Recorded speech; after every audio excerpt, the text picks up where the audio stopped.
तो दोस्तों आज की वीडियो में हम एक सीरीज सर्किट बनाने वाले हैं। तो दोस्तों इस सर्किट की मदद से आप बिना मल्टीमीटर के भी बहुत सारी चीजों को चेक कर सकते हो, जैसे वायर हो गया, बहुत सारे कंपोनेंट हो गए। तो इस तरीके की आप बहुत सारे कंपोनेंट और वायर को चेक कर सकते हो। तो दोस्तों चलिए सर्किट को बना लेते हैं। तो स्वागत है आपका आज की वीडियो में। तो दोस्तों इस सर्किट को बनाने के लिए जो भी सामान हमें चाहिए वो सभी मैंने नीचे रखा हुआ है।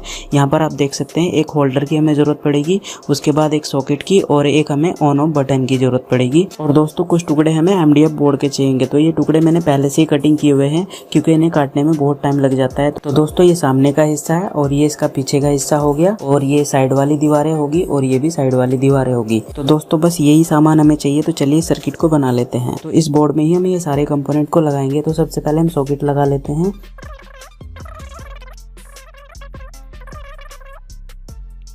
तो दोस्तों इस तरीके से हमने सॉकेट और स्विच लगा दिया। अब चलिए यहाँ पर इनमें पेंच लगा देते हैं। दोस्तों मैं बहुत मेहनत से आपके लिए वीडियो बनाता हूँ, तो अगर चैनल आपने सब्सक्राइब नहीं किया अभी तक तो चैनल को प्लीज़ सब्सक्राइब कर लीजिए और दोस्तों हो सके तो वीडियो को शेयर भी कर दीजिएगा। तो दोस्तों इस तरीके से हमने यहाँ पर पेंच भी लगा दिए। तो चलिए अब इस सर्किट में कनेक्शन कर लेते हैं। तो कनेक्शन करने के लिए हमारे पास ये लीड है, ये लीड मैंने बनाई है। तो इस लीड के कनेक्शन हम यहाँ पर करेंगे। लेकिन दोस्तों ये जो साइड वाली दीवार है इस तरीके से जो हम लगाएंगे, यहाँ पर एक होल मैंने किया हुआ है। तो इस होल में से हम यहाँ पर ये निकालेंगे वायर, ताकि जब हम यहाँ पर कनेक्शन कर दे तो ये आसानी से लग जाए इस तरीके से। ठीक है। अब दोस्तों लीड के जो दो वायर है इसमें से एक वायर को हमें इस स्विच के एक पॉइंट पे लगा देना है, यहाँ पर नीचे वाले पे, और इसको टाइट कर देना है इस तरीके से। ये देखिए मैंने टाइट कर दिया। अब दोस्तों ये जो दूसरा वायर बचा, इस वायर को हमें सीधा इस होल में से इस तरीके से निकाल लेना है यहाँ पर, और सीधा होल्डर में हमें यहाँ पर कनेक्ट कर देना है। ठीक है। तो देख सकते हैं आप, एक वायर तो हमने यहाँ पर स्विच में लगा दिया और दूसरा वायर हमने सीधा होल्डर में दे दिया। अब दोस्तों होल्डर का जो दूसरा पॉइंट बचा ये वाला, इसमें आपको एक वायर और लगा देना है और फिर इसको टाइट कर दीजिएगा इस तरीके से। देखिए दोनों पॉइंट पे मैंने दोनों वायर को लगा दिया। अब ये जो वायर है इसको आपको इसी होल से बाहर निकाल लेना है इस तरीके से। तो दोस्तों देख सकते हैं होल्डर के दोनों पॉइंट पे आपने कनेक्शन कर दिए। अब इस होल्डर को इस तरीके से यहाँ पर आप लगा दीजिएगा। तो लगाने के लिए आप यहाँ पर किसी भी पेंच का यूज़ कर लीजिएगा, आसानी से ये होल्डर लग जाएगा इस तरीके से। तो देख सकते हैं जैसे जैसे मैंने कनेक्शन किए वैसे वैसे ही आपको करने हैं। तो देख सकते हैं होल्डर में से दोनों तार निकल गए। तो दोस्तों होल्डर में से जो दूसरा वायर हमने निकाला इसको हमें सीधा यहाँ पर सॉकेट में देना है। तो चलिए सॉकेट में दे देते हैं यहाँ पर। तो इस तरीके से आप यहाँ पर सॉकेट में दे दीजिएगा बिल्कुल आसानी से इस तरीके से। कुछ भी भारी नहीं है, जैसे जैसे मैं बता रहा हूँ वैसे वैसे ही आपको कनेक्शन करने हैं। अब दोस्तों वायर का एक टुकड़ा छोटा सा और लेना है आपको, ये मैंने ले लिया। तो दोस्तों स्विच में आप देख सकते हैं एक पॉइंट तो मैंने सीधा कनेक्ट कर दिया। दूसरा जो पॉइंट बचा इसमें हमें ये टुकड़ा लगाना है और यहाँ पर लगाना है सॉकेट में। ठीक है। तो चलिए इसको लगा लेते हैं। तो ये कुछ इस तरीके से आपको लगाना है और इसको टाइट कर देना है। अब दोस्तों ये तार का जो दूसरा हिस्सा बचा ये हमें सीधा सॉकेट में इस पॉइंट पे लगा देना है कुछ इस तरीके से, और इसे आसानी से आप टाइट कर दीजिए बिल्कुल आसानी से। ठीक है दोस्तों, तो ये कनेक्शन पूरी तरीके से कंप्लीट हो चुके हैं। तो दोस्तों इस सर्किट में जो लीड है ये वाली लीड, इसके ये दोनों पॉइंट है यहाँ पर। तो लीड के दोनों वायर में से एक वायर तो हमने स्विच में लगा दिया और दूसरा वायर हमने सीधे होल्डर में लगा दिया यहाँ पर।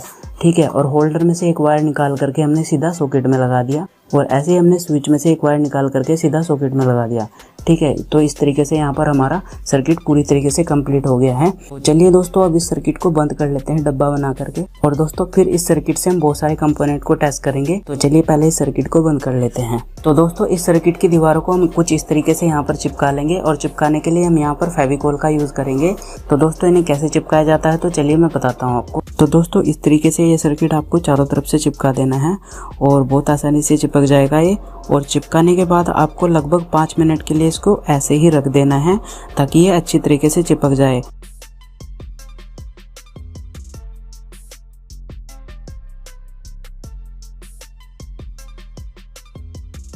तो दोस्तों देख सकते हैं सर्किट हमारा पूरी तरीके से बिल्कुल तैयार हो चुका है। तो अब चलिए अब इसकी टेस्टिंग लीड को तैयार कर लेते हैं। तो ये 2 पिन आपको इस तरह से खोल लेना है और खोल करके आपको यहाँ पर इसके कनेक्शन कर देने हैं।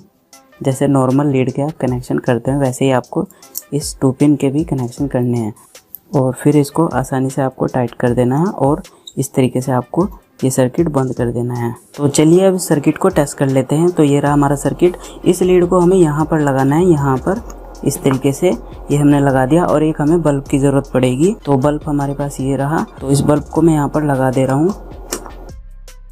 तो दोस्तों ये सर्किट कुछ इस तरीके से काम करेगा। ये दोनों तार जब हम आपस में इस तरह से टच करेंगे तो ये बल्ब हमारा जलना चाहिए। तो अगर ये बल्ब जला तो सर्किट हमारा बिल्कुल सही है। तो चलिए दोस्तों इस सर्किट को टेस्ट कर लेते हैं। तो दोस्तों इस सर्किट की ये लीड है, तो इसको मैं सप्लाई में देने वाला हूँ। तो सप्लाई बोर्ड दोस्तों ये रहा हमारे पास। तो इस वीडियो को भी दोस्तों आप जरूर देखना, ये बहुत ही बढ़िया एक्सटेंशन बोर्ड है। तो इस सीरीज सर्किट की ये लीड हम इस सॉकेट में इस तरीके से लगा देंगे। ये देखिए मैं लगाने जा रहा हूँ, ये मैंने लगा दी और इसको हम साइड में रख देंगे। तो अब हम अपने सर्किट पे आते हैं। इसकी जो दोनों लीड है ये देख सकते हैं आप। तो हम पहले इसको ऑन कर देंगे, ये मैंने ऑन कर दिया। अब जब हम इसे आपस में टच करेंगे तो ये बल्ब जलना चाहिए, ये देखिए। तो इसका मतलब सर्किट हमारा सही तरीके से काम कर रहा है। तो दोस्तों अब इस सर्किट से कुछ कंपोनेंट मैं आपको टेस्ट करके दिखाऊंगा, जैसे कि यहाँ पर डायोड है और यहाँ पर एक वायर है। तो इन सबको मैं टेस्ट करके आपको दिखाऊंगा सर्किट से। तो चलिए दोस्तों सबसे पहले डायोड को टेस्ट कर लेते हैं। तो ये दोनों वायर को मैं डायोड के इस तरह से सिरे पर लगाऊंगा। अगर ये बल्ब जलता है तो डायोड हमारा सही है, और अगर नहीं जलता है तो डायोड हमारा खराब है, ये देखिए। तो दोस्तों डायोड हमारा बिल्कुल सही है, ये देखिए जल गया। तो इस तरीके से हम इसको टेस्ट कर सकते हैं। अब इसको उल्टा भी हम टेस्ट करेंगे, ये देखिए। अब दोस्तों मैं आपको बात बता दूं, अगर ये बल्ब इस तरीके से नहीं जलता है तो इसका मतलब है डायोड खराब है, क्योंकि इससे करंट पास नहीं हो रहा और बल्ब नहीं जल रहा। अब दोस्तों यहाँ पर एक तार को चेक करके मैं आपको दिखाऊंगा। तो दोस्तों तार को कुछ इस तरीके से चेक करेंगे। एक सिरा इधर लगाएंगे हम तार का और एक सिरा इधर लगाएंगे। अगर ये बल्ब जला तो तार हमारा बिल्कुल सही है, क्योंकि इसमें से करंट पास हो रहा है, ये देखिए। तो तार हमारा बिल्कुल सही है।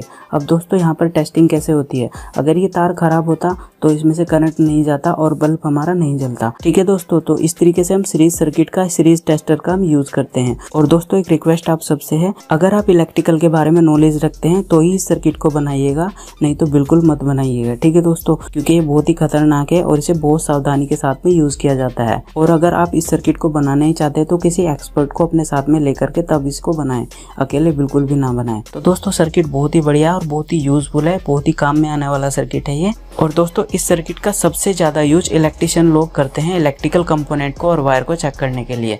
तो दोस्तों आपको ये सर्किट कैसा लगा ये कमेंट करके मुझे जरूर बताना। तो ये वीडियो अगर आपको अच्छा लगा तो लाइक जरूर कीजिएगा और हो सके तो वीडियो को शेयर भी कीजिएगा। तो मिलते हैं बहुत जल्द कुछ नए एक्सपेरिमेंट के साथ में अगली बार। जय हिंद, वंदे मातरम।